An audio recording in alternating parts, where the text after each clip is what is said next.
Hey guys, Eli here. In this video, we're going to talk about why your Facebook ads aren't converting, principles over tactics. Most people focus on the tactics. So when most people start out and they're new to selling online, they focus on the tactics. By tactics, I mean the small things that don't really make a massive impact to your overall performance. When a person who's just starting out with Facebook, they see something like maybe their ad isn't profitable, they're not getting the feedback, the data that they want, they think that maybe it's an interest problem. So I love dogs instead of the interest dogs. So maybe they have running the interest I love dogs, but they think, oh, you know what, my campaign is not profitable. You know what, I think if I use the interest dogs instead of I love dogs, that would make my campaign profitable. Or maybe they think changing a few settings, like or maybe a 1-day conversion window over a 7-day conversion window, that's what's not making my campaign profitable. That's the change I'll make. Or maybe they think that switching from CBO to ABO, that's the thing that will make my campaign profitable. Or vice versa. Maybe they're doing ABO and they hear that CBO is the new thing. So maybe they think, oh, well, I'll change to CBO. That's why my campaign's not profitable. Here's an example of what I'm talking about. So for example, you want to sell a dog product. And so you create a store, you create a video ad, and you select the targeting dogs and I love my dog. We're going to run with the theme of dogs today. You set these ads, you set them, they're live. After a week or so or a few days, you realize that your cost per click is really high. People aren't watching much of your video, and the people that are clicking to your store, the few that are clicking, aren't purchasing. So there's a problem. What do? So you think maybe it's the interests, maybe the interests are wrong. Or maybe you should have changed the conversion window to 1 day instead of 7 days. Or maybe you should be using CBO, not ABO. The real reason your ads aren't working. So now I want to talk about the principles. You need to understand whatever business model you're doing, it's a system. Really, when it comes down to it, all business is a system. When it comes to e-commerce, when you're selling online, it's going to come down to the targeting, which is your market, making sure your offer and your message is being put in front of the right people, because it'd be no good selling a dog product to cat lovers. Your message, making sure your creative is structured in a way that resonates strongly with your market. And offer, making sure your product, so when it comes to e-commerce, your offer is going to be your product, making sure that that's something that is really attractive, making sure it's something that's really sexy and something that your market actually is willing to pay money for, because likes, comments, and shares won't pay the bills. And making sure your sales process, the fourth element, is your store and your back end, and making sure that is very, very well put together as well. So you need to have all these elements great if you want to be successful in e-commerce or really any kind of business model, okay? Whether that's affiliate marketing, consulting, it doesn't matter. You need to have your target, your messaging, your offer, and your sales process really, really good. So great, okay? So having these elements good is not good enough. You need to have all 4 of these elements great and aligned to be working. But like I said, it is a system. And if one thing in your system is not working, none of it's going to work. If your ads aren't working, your back end is not going to work. If your back end is working, well, you might get some front end sales, but overall, maybe you're not going to be profitable, or not profitable as heavily as you should be, okay? So it's a system, and understanding it as a system, and it all needs to be functioning at a very high level. That's how you need to be thinking. Now we're going to break it down into those 4 elements, starting with the targeting, okay? So it's really important to start with that your message and offer is being put in front of the right people. Like I said, it's no good running a theme of dogs. It's no good having a dog offer being shown to cat lovers or cat owners. When it comes to targeting, it's very simple, right? So it's very simple. So if you're selling a dog product, interests such as dogs and I love my dog is going to be put in front of your dream customer, your target market of dog owners. So the truth is, most people don't struggle with targeting. Targeting is not as hard or complex as any of the other elements, okay? But it is the one element that people think about automatically when something isn't working. So it is the first thing they turn their thoughts to when something isn't working. They're like, oh, maybe my targeting is off. That is not usually the case. Most people's targeting is usually fine. people usually struggle with their message, their offer, and their sales process. And that's what we're going to get into now. So the message. Is your message positioned in a unique way that differentiates itself from the competitors? Okay, there's going to be a lot of competitors, a lot of noise within your market, because there just is with every market. There's a lot of noise. Does your marketing angle, is your product, your message positioned in a way that cuts through the noise, that gets their attention?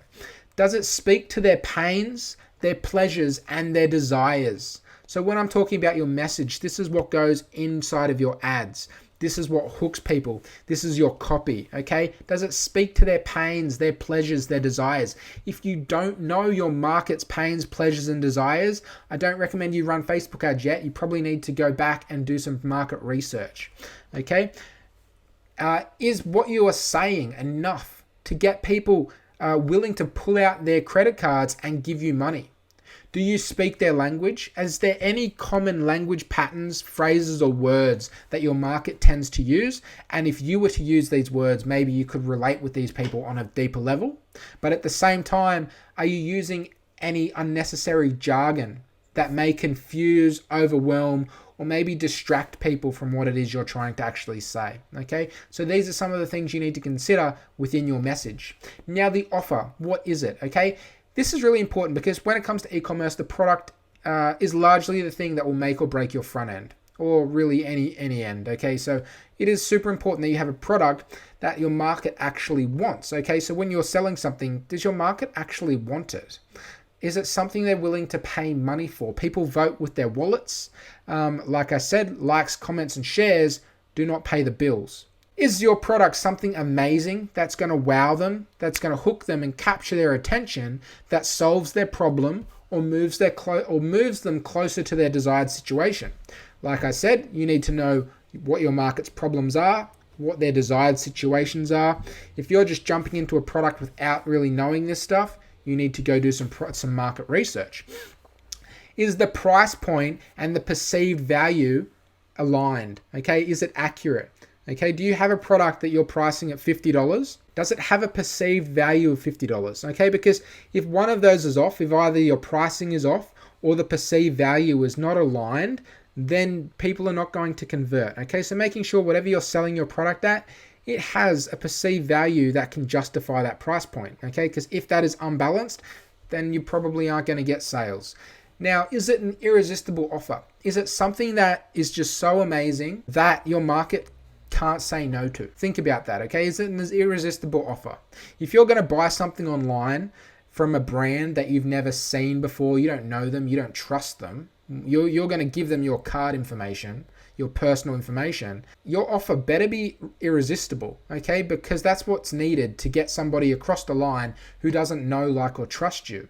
You better have an offer that they really, really want, okay? That's irresistible. The sales process. Now, this is a bigger one. Where are you sending people to once they click on your ad? Are you sending them to the product page, the home page, or a collection? Now, depending on how you're selling something or what you're selling, you might want to send them to the home page or the collection page.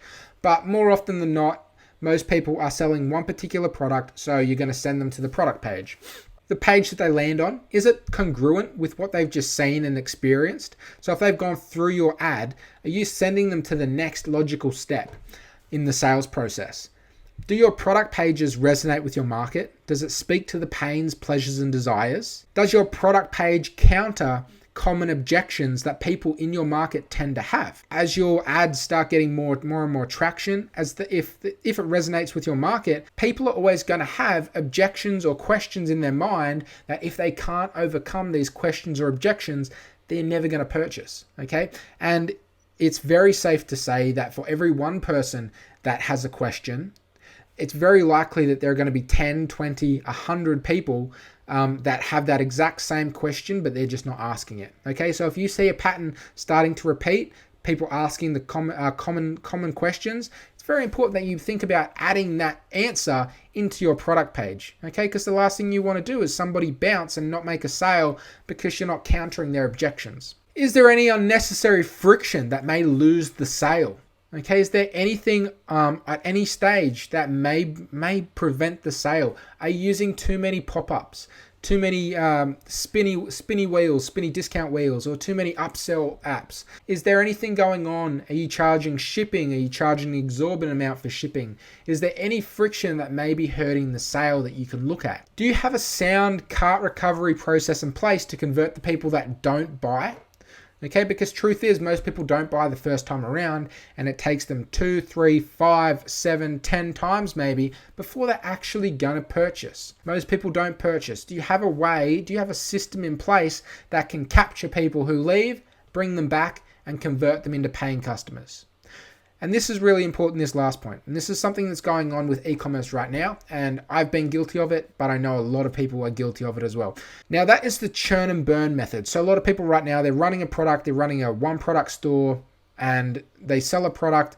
The store goes, say it blows up, say they get a lot of money, but the product dies eventually, and then they just turn everything off. You need to make sure that you have a follow-up sequence that nurtures your customers over time, that gets them into your world, gets them to know your brand story, so they'll come back and buy again. Okay, you don't just want front-end sales. As ad costs increase on Facebook, it's important that you're taking advantage of your biggest asset, and that's your email list. Okay, if you had an email list of 100,000 people, and you sent them an email saying, hey, we have a new dog product on our store, and this is 100,000 people who own dogs, who are in that niche, in that market, and you send this list of 100,000 people an email saying, hey, we have a product for $30, we've just added it to our store, and these people know and trust you now. If only 1% of that 100,000 people came, that's 1,000 sales at $30 that you would have. So that's what, $30,000 in revenue that you would automatically generate. And because you're not running any ad spend and just sending these people an email, that's an incredible profit margin. Okay, so that is what you need to be focusing on, not some quick churn and burn method of just finding winning products, scaling, crashing and burning. It's going to die out really quickly, okay? So you need to focus on using your assets, building your assets. That is your email list. Now, troubleshooting. If you're not sure at what point there is a bit of a blockage, this is what you need to look at. So are people watching your video? Are then people clicking on your ads? Are people adding to cart? Are people initiating checkout? Are people actually purchasing? Because what I see a lot of the time is people are putting their attention into trying to improve something that is not where they should be applying their attention. So for example, do not apply any attention, any effort to an abandoned cart sequence if you can't get people to click through your ad and land on your website in the first place. Okay, I see a lot of people focusing on doing retargeting ads and improving their email flows and stuff like that, which is great. But if you're not getting any people to engage with your ad, or your ad has like a 2-second watch time, then there's a problem with your ad. You need to fix that problem. Okay, that's why it comes down to analyzing your data. At what part of the funnel of the sales process is it blocked? Are people not progressing? That's where you need to focus your attention and unblock it. Okay, so if your ad sucks, improve your ad. If people aren't adding to cart, improve your product page. If people aren't checking out, then there's something going on your cart page. If people are checking out but they're not purchasing, maybe you're charging too much for shipping. Okay, there's something going on at each one of those levels. You need to work out from your data where the problem is and fix it. Now, what if people are purchasing, but you're still not profitable, or maybe you're not as profitable as you would like? Once you believe you have all of these 4 elements in place and they're really great, so you have great targeting, you have a great message, you have a great offer, and you have a great sales process, so you're getting consistent sales, but you're just not as profitable, then you need to really focus on trying to get more money out of each customer that purchases, okay? So if you're getting consistent sales, this is what you want to focus on. If you're not getting consistent sales, go back and find the blockage and fix the blockage. But if you are getting consistent sales, but you're just not as profitable, or maybe you're not even profitable at all, this is what you need to do. So you need to focus on increasing your average order value. Now, a great way to do that is just offering upsells or cross sells. Okay, so for example, somebody purchases a dog water bottle on your website for $25. Okay, $25 without any upsells at all, and providing people don't purchase more than one, the total amount of potential money that customer can spend is $25. Okay, you're offering them one product and that's it. Now, having upsells or cross sells means that that person could purchase something like purchase your dog water bottle for $25, and then they're immediately after they enter their credit card information and purchase, they're taken to a new page which says, hey, I see you've got a dog. Would you like to add a dog harness to your order right now for $30? And then maybe they take it, maybe they don't. Either way, they're then going to be offered another upsell.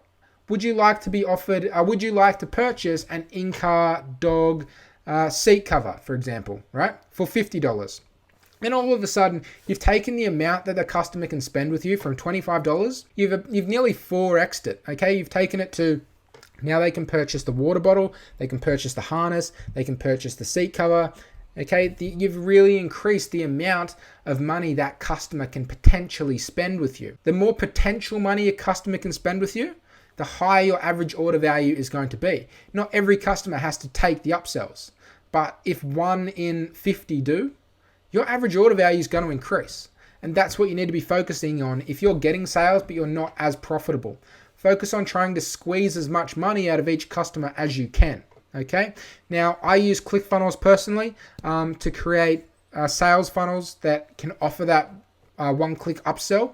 Now, Zipify OCU is a bit more friendlier when it comes to integration with Shopify. Probably not as strong as ClickFunnels, but it's a good option as well. So if you're getting sales, but you want to increase the amount of money people can spend with you to increase your profits, focus on maximizing your average order value through upsells. And the key takeaways for this video, guys, is that most people focus on tactics, okay? Most people focus on, when they're starting out, looking at the different settings they can use, looking at the different interests and audiences, okay? So most people are focused on these really small, minute things that won't actually improve things for them, won't actually move the needle. Understand that you're building a system. This system is your targeting, is your messaging, is your offer, and your sales process. You need everything to be aligned, working at a high level for this system to work, okay? If one of these things, so there's 4 things, if one of them doesn't work, the whole system doesn't work. So everything here needs to be optimized, okay, for you to be profitable. The main reasons your ads aren't working, okay, it doesn't come down to a setting. It doesn't come down to whether or not you're using ABO or CBO. It comes down to your targeting, which most people do right. It comes down to your messaging, your offer, and your sales process. Regardless of business model or industry, you need to be getting your message and offer in front of the right people. You need to be saying the right things to get them to listen to you. You need to have an offer that they actually want. And you need to have a sales process that converts these people into paying customers. That's what it comes down to. Not setting or any little quick fix, okay? Those are the principles, the keys that you need to focus on to get your ads to work. So moving forward, guys, if you got any value at all from this video, please like, comment, and subscribe. If you need some extra help, check out the Quick Start Pack in the description below. It's a really affordable option that I created to help people who are just starting out. Sorry about that. So check out the Quick Start Pack in the description. It's a really affordable option that I put in there to help people who are starting out get momentum, which is super important when you're starting out, because if you're not getting momentum, oh God, it can be hard. It can be really hard and demoralizing, and demotivating is the word. Okay, so if you're struggling, go check out the Quick Start Pack. If you want to really take things up a notch and you're really serious about succeeding and you're a hard worker, come schedule a call with me. We'll see if we can work together to really get your business moving forward in the right direction. And that's it from me, guys. I hope you got a lot of value out of this one, and I'll talk to you soon. Bye.